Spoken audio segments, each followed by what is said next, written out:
how to find saved videos on YouTube. Hello everyone, I am Vishaka and welcome to our channel. Now let's get right into the tutorial. Firstly, go ahead and open the YouTube application on your device and make sure you are signed in. Now, tap on your profile icon on the bottom right of your screen, and in the interface that you will then be led to, you will see the Playlist tab.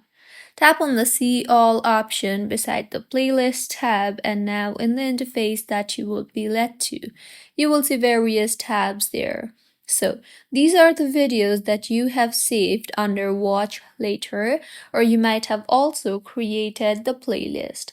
So simply tap on the Watch Later tab and you will be able to view all the playlist or the videos that you have added to saved videos for your account. So, this is how you can find saved videos on YouTube. If you find this tutorial helpful, please like the video and do comment if you have any queries.